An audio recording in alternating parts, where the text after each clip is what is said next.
Back in the summer of 1874, the Comanche and their allies went on the offense. Turns out a bunch of uninvited buffalo hunters were invading their territory, and, well, they didn't much appreciate that.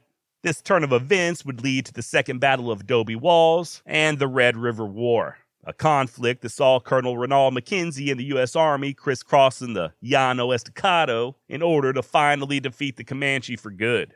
And they were successful, mostly due to McKenzie striking at their winter camp, destroying their lodges, along with their supply of winter food, and killing over 1,500 head of Comanche ponies.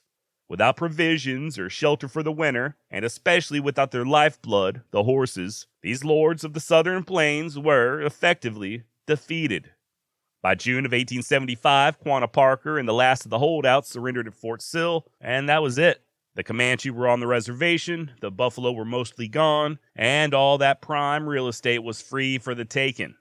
While the legendary Charles Goodnight may have been one of the first to run cattle near the Palo Duro Canyon, other folks soon began putting down roots some 90-odd miles to the northwest at a place called Tascosa. First, just a small collection of New Mexican sheep herders. Weren't long before Tascosa began filling up with Texas cattlemen and ranchers hoping to claim their piece of all that wide open land. And they did so at breakneck speed, turning the tiny sheep town into the cowboy capital of the plains, and an economic rival to Dodge City nearly overnight. Massive ranches like the LS, the LX, the Frying Pan, and even the storied XIT, which is still around today, by the way, all began running cows in the area as Tascosa became the hub of all cattle shipping and supplying in the Texas Panhandle. That being the case, Tascosa was about as wild of a town as you could hope to find back in its heyday, especially lower Tascosa, which soon came to be called Hogtown. That's where you could find all the brothels and the cheaper, seedier saloons. You may remember from the recent series on Billy the Kid about how the regulators called Tascosa home after the Lincoln County War. Billy the Kid, Doc Scurlock, and Dave Rudaball all walked the cowtown's dusty streets, as did other legendary Old West figures like John Selman, Henry Newton Brown, Pat Garrett, and Charlie Siringo, just to name a few. And then there were others, men perhaps you've never heard of, like Ed King or Poker Tom or Louis the Animal Boozman. And of course, we can't forget the Catfish Kid and Squirrel-Eyed Charlie. Sounds like a bunch of made-up names, I know, but what if I were to tell you that not only were they all very real citizens of Tascosa, but that they also participated in a shootout that eclipsed the famous gunfight at the OK Corral, both in shots fired and dead bodies? Oh yeah, today we're going to take a little trip up to the Panhandle and visit a town described by some as tougher than Tombstone, deadlier than Dodge, and as damnable as Deadwood. This tale has a little bit of everything. Double-crossing dance hall gals, an action-packed gunfight, Boot Hill, a ghost town, and hell, I'll even top it all off with a nice little Old West love story. My name's Josh, and you're listening to the Wild West Extravaganza.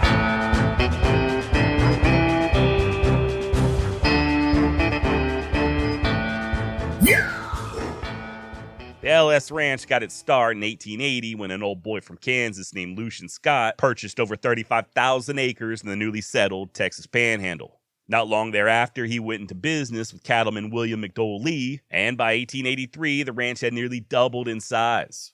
Everybody was making big money, and by everybody, I mean the large spreads like the LS. Investors from back east in Europe got involved, the smaller operations were squeezed out, and even the poor hard-working cowboys began feeling the burn. Not only were they stuck making a paltry sum of just $30 a month, but they were also barred from the age-old tradition of branding mavericks and taking partial payment in calves. The only real hope any of these youngsters had in building capital of their own. So they went on strike. According to newspapers at the time, between 200 to 300 Texas Panhandle cowboys, including them employed on the big ranches, all walked off the job shortly before the big spring roundup of 1883.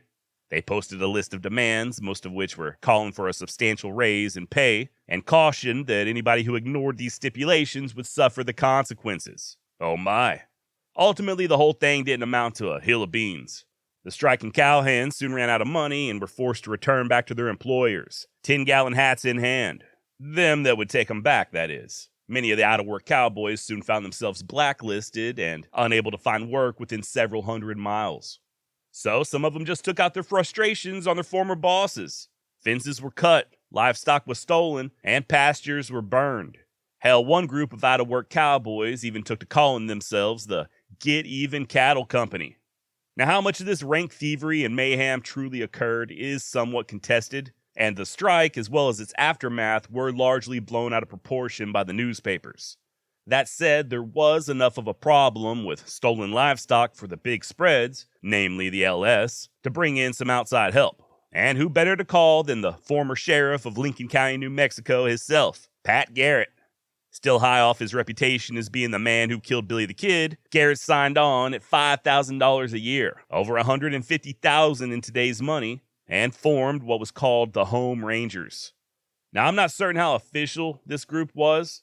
Legend has it that Pat Garrett received a commission from then Texas Governor John Ireland, but no such record has yet to be discovered.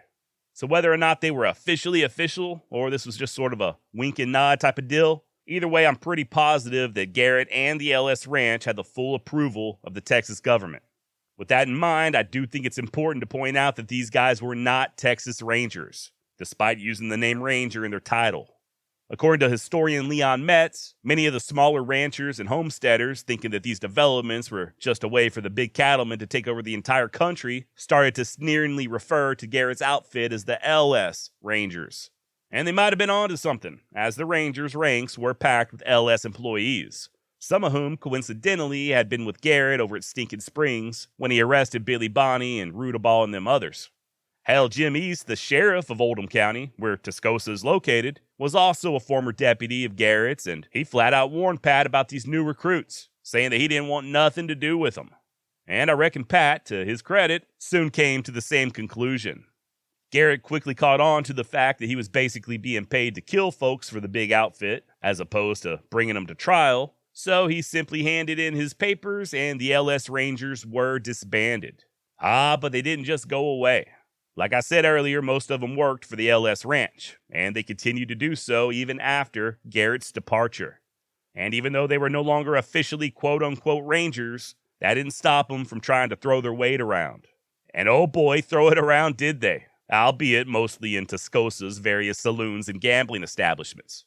So much so, in fact, that they soon earned themselves yet another nickname, the Barroom Gladiators. And, well, let's just say not everybody was a fan. Especially not Tascosa bartender Lim Woodruff, who had the misfortune of being one of the victims of Barroom Gladiator leader Ed King. Now, I found several references to Ed King being an ex-Texas Ranger, but once again, I'm not sure how true that is. I think this probably just alludes to King's time as an LS Ranger under Pat Garrett, but I could be wrong. One story I found, straight from a Tascosa old-timer, stated that while Ed did indeed have at least one notch on his gun, he was mostly just a hard-working cowboy who earned an honest living.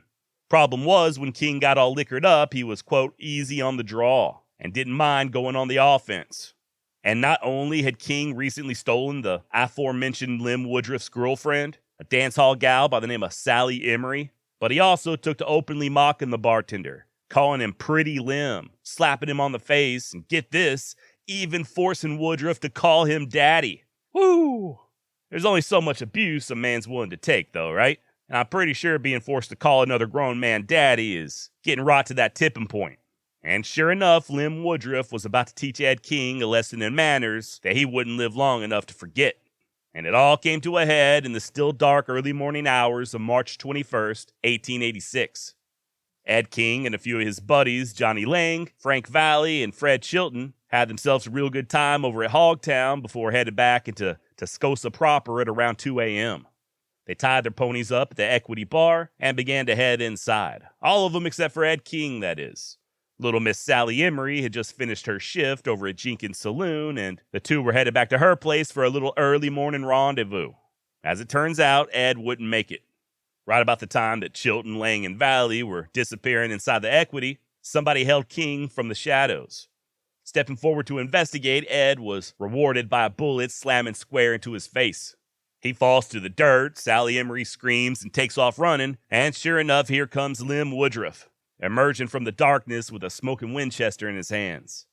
Seeing King struggling to breathe, Lim levels the rifle once more and, at nearly point-blank range, squeezes the trigger, forever putting an end to King's days of slapping bartenders. Now remember, the ex-Ranger's buddies are right across the street over at the Equity. They come spilling out in time to see Woodruff hightailing it towards Jenkins' saloon and give chase. Not seeing anybody out front, they then beat feet around back, only to run smack dab into the man they was a-hunting, Lem Woodruff. Only thing is, now he's got friends as well. Poker Tom Emery and his brother Squirrel-Eyed Charlie, Lewis the Animal Boozman, and the awesomely named Catfish Kid. There weren't no love lost between this bunch and them barroom gladiators, to say the least, and gunfire erupted instantaneously. Despite both Woodruff and Squirrel-Eyed Charlie being on the receiving end of bullets, this fight would be an unmitigated disaster for Ed King's would-be Avengers. Frank Valli was the first to fall, and depending on the source, he was either shot between the eyes and dropped dead on the spot, or he took a bullet through the nose, of all places, and lingered painfully for about an hour before finally cashing in his chips. Either way, he was out of the fight right at the get-go, and his companion, Fred Chilton, didn't last much longer himself, taking several rounds through the torso as he lurches to his knees, feebly handing his revolver off to the last man standing, Johnny Lang. And I think it's safe to say that at this point, Lang, now outnumbered 5-1, needed all the firepower he could muster. Shooting as he ran, Johnny retreated for cover with the bullets kicking up dust all around him as he finally made it out of the kill zone and back to the Equity Bar. It was there that he found Sheriff Jim East and his deputy Charlie Pierce, who were likely wondering what in the living hell had just popped off a block away. They accompany Lang back to the Jenkins saloon, where they see somebody hop up from behind a woodpile and try to make a run for it. 3 pistols bark in unison, and the Catfish Kid falls to the ground, writhing and moaning in pain. Johnny Lang and the 2 lawmen press forward, looking for the others, but by this point they had already made their getaway. And a few moments later, so did the slippery Catfish Kid. Turns out he weren't hit at all and just sort of instinctively dropped at the sound of those guns and played possum as the lawmen passed him by.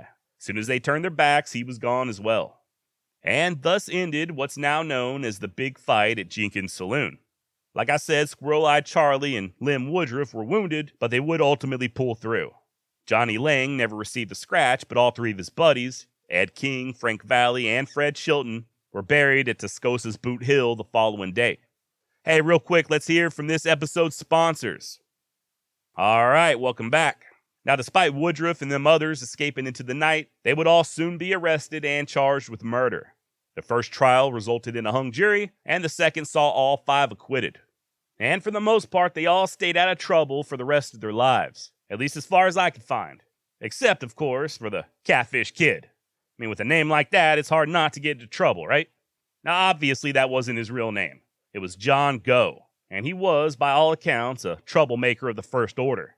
Shortly after the gunfight at Jenkins' saloon, Catfish would gun down an unarmed man and be sent to prison, where he died in the year 1890, ironically after choking on a catfish bone.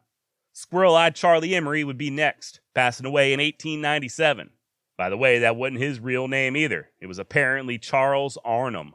And his brother, Poker Tom, was Oscar Arnhem. And old Oscar would follow Charlie to the grave in 1914. I was unable to determine a cause of death for either man. Lem Woodruff ended up moving to Hot Springs, Arkansas, where I assume he refused to call anybody else daddy, and passed away in the year of our Lord 1902. Lewis the Animal Boozman lived quite a long life, making it all the way to January of 1942, before giving up the ghost in Oklahoma at the age of 83. Interestingly enough, Lewis Boozman also once rode with Pat Garrett. He was one of the men who helped kill Tom O'Folliard, and it was he and Jim East who carried Charlie Bowdry's dead body back to Bowdry's widow, Manuela.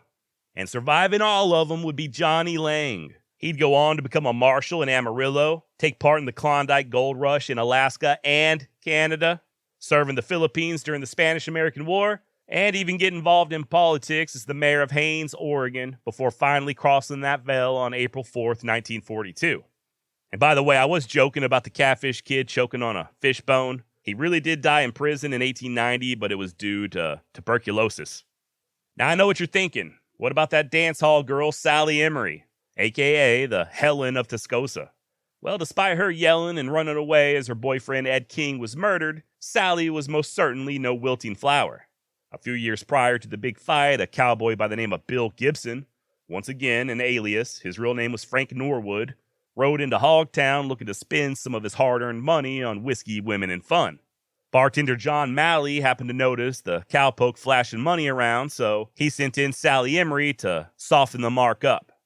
Sally lured Gibson back to her crib, and once the poor bastard was in a post-coital slumber, here comes John Malley, creeping in, killing Frank Norwood, and stealing all his money.